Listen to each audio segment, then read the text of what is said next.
आराध्य और त्रिवेणी को प्रणाम करता हूं। साथियों, प्रयाग तपोभूमि है। ये कुंभ की भव्यता की धरती है। यहां कटरा के कचौड़ी भी है और समोसे का स्वाद भी है। यहां इलाहाबाद यूनिवर्सिटी भी है और गुरु भारद्वाज के आश्रम भी है। यहां लेटे हनुमान जी भी है और माता आलोपी भी है। और इसलिए तीर्थराज प्रयाग का आशीर्वाद मतलब पूरे ब्रह्मांड का आशीर्वाद।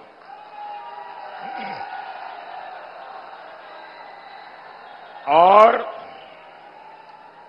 प्रयाग कैसे अनंत आशीर्वाद दे रहा है, ये आपका उत्साह बता रहा है। साथियों, 24 का ये चुनाव तय करेगा भारत के भविष्य की त्रिवेणी किधर बहेगी।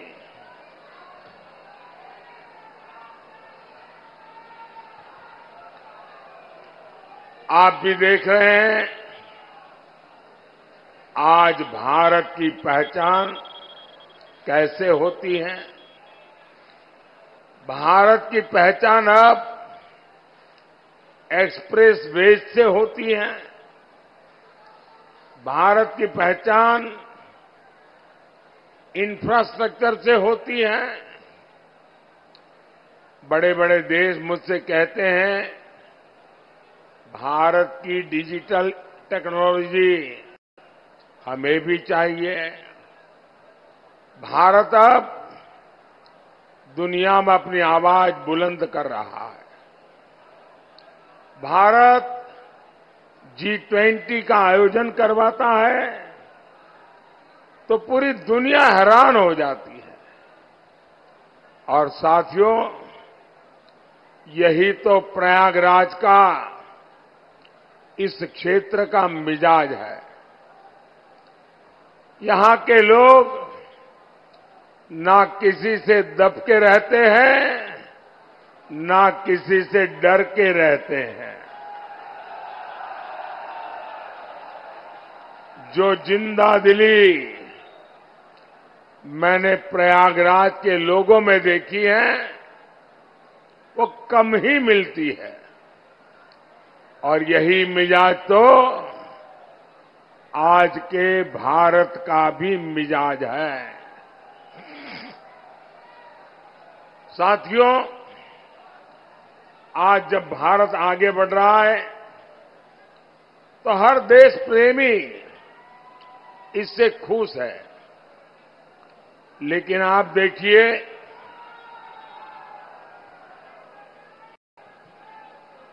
सपा, कांग्रेस और इंडी गठबंधन वालों को भारत का गौरव गान हजम नहीं होता। और ये करते क्या है? कांग्रेस के शहजादे भारत को गाली देने के लिए विदेश जाते हैं। ये इंडी गठबंधन वाले चुनाव भी किस एजेंडा पर लड़ रहे हैं? इनका एजेंडा है कश्मीर में आर्टिकल 370 फिर से लाएंगे। इनका एजेंडा है CAA को रद्द करेंगे। इनका एजेंडा है भ्रष्टाचार पर जो कड़े कानून बने उन्हें रद्द करेंगे। क्या ये सब करने के लिए आप कभी भी ये इंडी अलायंस वालों को, सपा कांग्रेस वालों को एक भी वोट देंगे क्या? देंगे क्या? क्या देश को दिशा देने वाली प्रयागराज की धरती को इन लोगों की हरकत मंजूर होगी क्या? साथियों, इंडी गठबंधन वालों का, सपा कांग्रेस वालों का सुशासन से और हमारी आस्था से 36 का रिश्ता है। भारत का कोना कोना इस बात की गवाही देता है कि इंडी गठबंधन वालों से विकास नहीं हो सकता। आप यहां प्रयागराज में होने वाले कुंभ का ही उदाहरण देखिए। सपा कांग्रेस के समय क्या होता था? भीड़ में भगदड़ मच जाती थी, लोगों को अपनी जान गंवानी पड़ती थी, हर तरफ अव्यवस्था होती थी। जानते हैं क्यों? क्योंकि उन्हें कुंभ से ज्यादा अपने वोट बैंक की चिंता रही है। अगर कुंभ के लिए ज्यादा कुछ करते दिख गए तो कहीं उनका वोट बैंक बुरा न मान जाए। इन लोगों को वोट बैंक का इतना डर सताता था। सपा कांग्रेस में तुष्टीकरण का कंपटीशन होता था। आप मुझे बताइए, राम मंदिर का बहिष्कार करने वाले ये लोग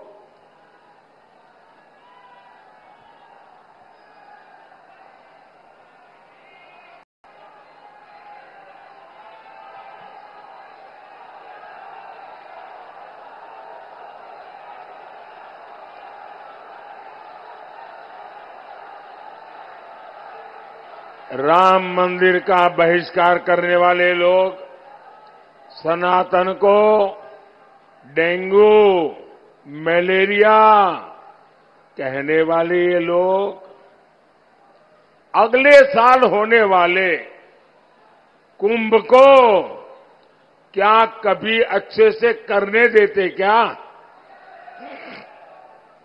साथियों, मोदी का मंत्र है विकास भी विरासत भी।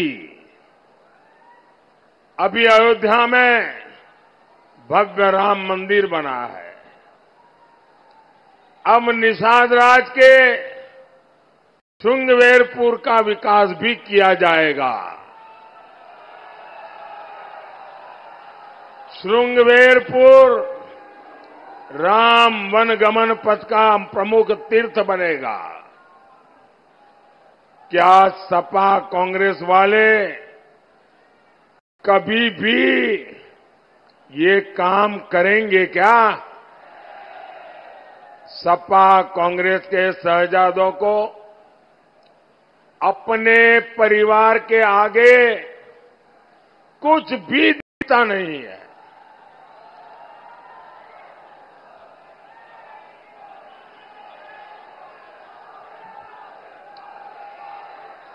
कांग्रेस तो आजादी का सारा श्रेय भी एक परिवार को देना चाहती है। आपको मालूम होगा, गुजरात में सरदार वल्लभ भाई पटेल का स्टैच्यू बना है, स्टैच्यू ऑफ यूनिटी। ये दुनिया में सबसे ऊंचा स्टैच्यू है। सरदार वल्लभ भाई पटेल का है। सरदार वल्लभ भाई पटेल कांग्रेस के थे। स्टैच्यू मोदी ने बनवाया, लेकिन एक कांग्रेस का परिवार उस तरफ जाने का उनको डर लगता है कि इतने बड़े स्टैच्यू का अगर परछाया भी उन पर आ जाएगा तो शायद उनके लिए आफत आ जाएगी। साथियों, सपा और कांग्रेस का चरित्र ही विकास विरोधी है। सपा कांग्रेस के समय प्रयागराज से बहुत भेदभाव हुआ। आपको याद है ना, कैसे बिजली के लिए यहां के लोगों को तरसा कर रखा जाता था।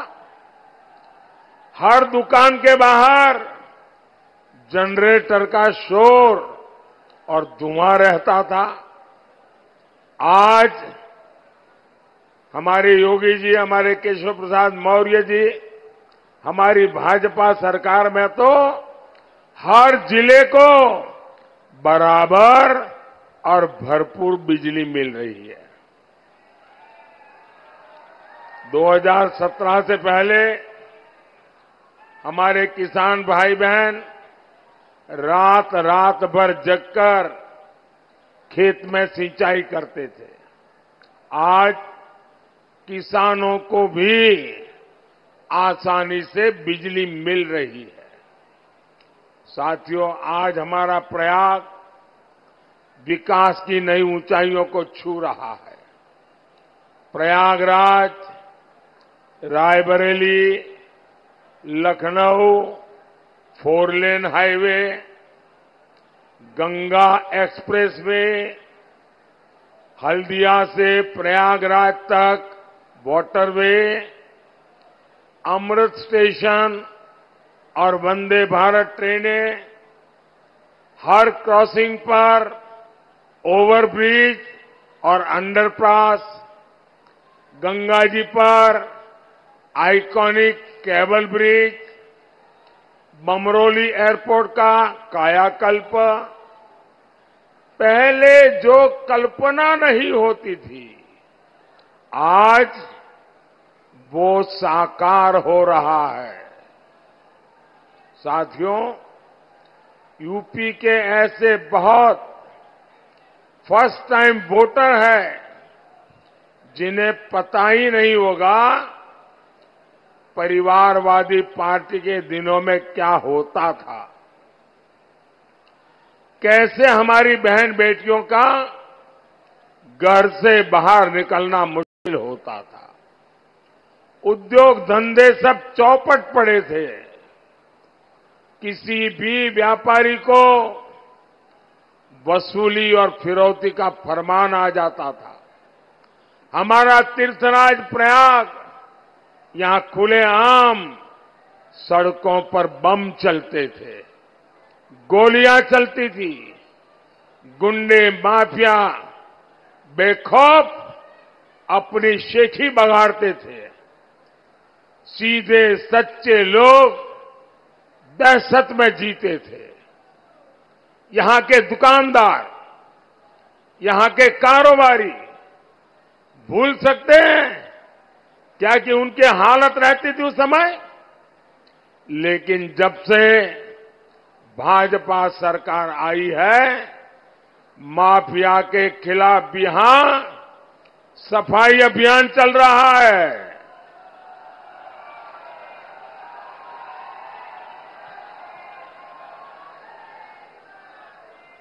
सपा सरकार में माफिया गरीबों की जमीनों पर कब्जा करता था। अब उसके अवैध महल तोड़कर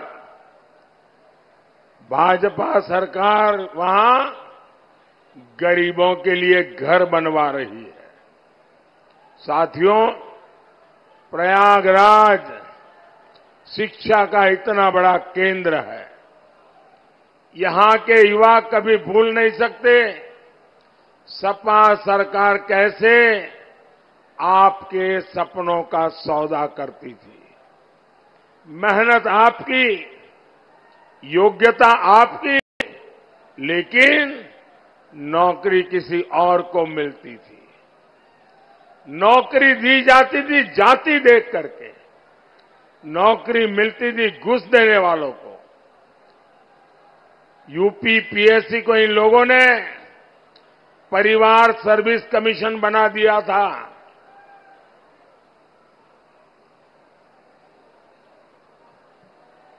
यूपी की कितनी प्रतिभाओं का भविष्य इन लोगों ने बर्बाद कर दिया था। साथियों, इंडी गठबंधन वालों की नाव डूब रही है। इनका एक ही सहारा है, झूठ, लगातार झूठ, हर जगह पे झूठ, बार बार झूठ। ये संविधान को लेकर देश में झूठ फैला रहे हैं। संविधान को किससे खतरा है, ये प्रयागराज से बेहतर कौन बताएगा। आप जरा बताइए, आपातकाल लगाकर संविधान को बदलने की साजिश किसने की थी। यही इलाहाबाद हाईकोर्ट ने कांग्रेस की तानाशाही पर लगाम लगाई थी। रायबरेली में लोकतंत्र को लूटने की कोशिश की गई थी। हाईकोर्ट ने उस चुनाव को रद्द करके इंदिरा गांधी के चुनाव लड़ने पर रोक लगा दी थी। भाइयों और बहनों, इतने साल बीत गए लेकिन कांग्रेस पार्टी का चरित्र नहीं बदला। बाबा साहब आंबेडकर भी धर्म के आधार पर आरक्षण के खिलाफ थे, लेकिन कांग्रेस सपा वाले संविधान के खिलाफ जाकर दलितों पिछड़ों का आरक्षण अपने वोट बैंक को वोट जिहाद वालों को देने की तैयारी में है। कर्नाटका में तो कांग्रेस सरकार ने ओबीसी कोटा मुसलमानों को दे दिया है। अब यही काम ये देश भर में करना चाहते हैं, लेकिन मोदी आज प्रयागराज की धरती पर गारंटी देवे आवा है।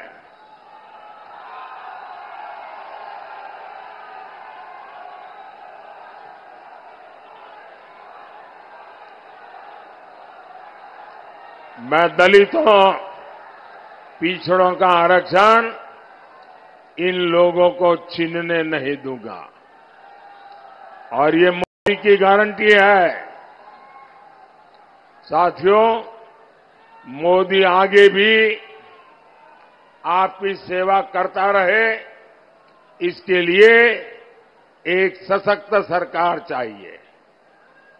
प्रयागराज से भाई नीरज त्रिपाठी जी और फूलपुर से भाई प्रवीण पटेल जी, आप इन्हें जो वोट देंगे वो मोदी को मजबूत करेगा। आप बताओ, 4 जून के इनका जिताए के भेजो ना। हमें जोर से बोलो, दोनों सीट पर कमल खिली ना।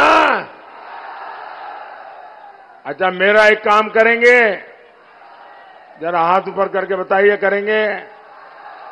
घर घर जाइए और जाकर के सबको बताइए कि मोदी जी आए थे और मोदी जी ने परिवार के सबको श्री राम कहा है। बोलिए भारत माता की, भारत माता की।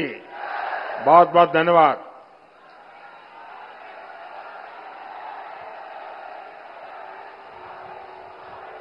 हेलो, आदरणीय मोदी,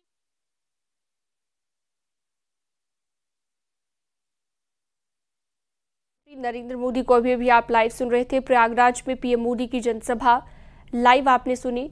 बीजेपी के समर्थन में, बीजेपी के प्रत्याशी के समर्थन में यहाँ पर वोट की अपील करते नजर आए, और केशव प्रसाद मौर्य को भी उनके साथ आप देख सकते हैं मंच पर मौजूद हैं, और काफ़ी भीड़ उमड़ी हुई पीएम की रैली में यहाँ पर दिखाई दी।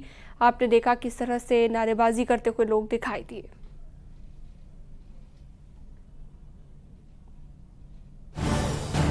आप देख रहे हैं न्यूज़ 18 उत्तर प्रदेश उत्तराखंड।